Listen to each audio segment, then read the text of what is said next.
आणि या शहरातील जो भ्रष्टाचार गेले काही वर्ष चाललेला आहे त्या भ्रष्टाचाराचा आका तो आपल्याला संपवायचा आहे। बीडचे सरपंच संतोष देशमुख यांच्या हत्येनंतर संपूर्ण महाराष्ट्रात प्रचंड फेमस झालेला शब्द म्हणजे आका।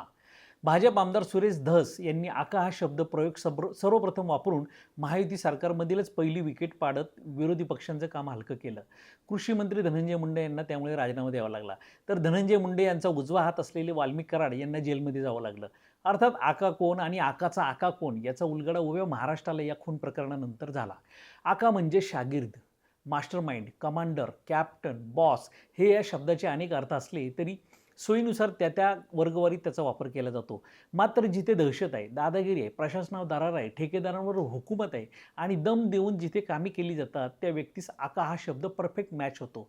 काल उपमुख्यमंत्री अजित पवार यांनी चिंचवड येथे राष्ट्रवादी काँग्रेसच्या उमेदवारांसाठी घेतलेल्या प्रचारसभेत भ्रष्टाचाराचा आका या शब्दांवर जोर देत केलेल्या शाब्दिक हल्ल्यानं शहरात खळबळ उडाली। प्रचारासाठी अवघे 7 दिवस राहिलेल्या पिंपरी चिंचवडच्या निवडणुकीला आता त्यामुळे रंगत आली आहे। अजितदादांच्या या हल्ल्याला भाजपकडून प्रत्युत्तर मात्र देण्यात येईल असा सगळ्यांना अंदाज होता। मात्र प्रदेशाध्यक्ष चव्हाण व महसूल मंत्री बावनकुळे यांनी शहरात येऊनही महायुतीच्या धर्माची फक्त दादांना आठवण करून दिली व खोलात जायला लावू नका, मागची पाने पलटायला लावू नका असा अप्रत्यक्ष इशारा देऊन पाहिला।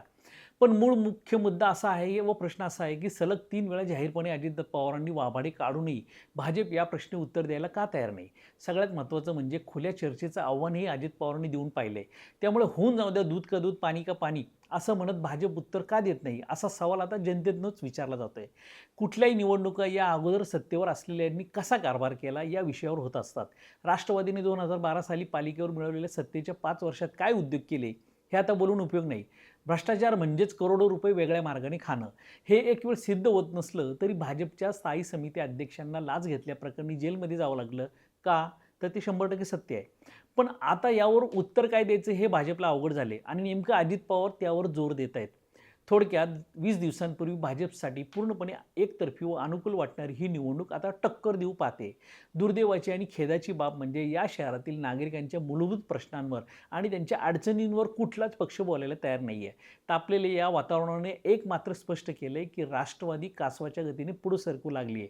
9 वर्षातील 40,000 कोटींचा हिशोब अजितदादांनी आता मागून या शहरातील भाजपचा कारभार भ्रष्टाचारी ठरवून नॅरेटिव्ह सेट केले। असं असलं तरी सत्तेचं पारडं भाजपच्याच बाजूला जास्त आहे, पण हे पारडं कधीही कलंडू शकतं। समजा 77 पेक्षा 2 जरी जागा भाजपच्या कमी आल्या आणि 36 पेक्षा 10 जरी जागा राष्ट्रवादीच्या जास्त झाल्या तरी तो भाजपचा नैतिक पराभव ठरणार आहे।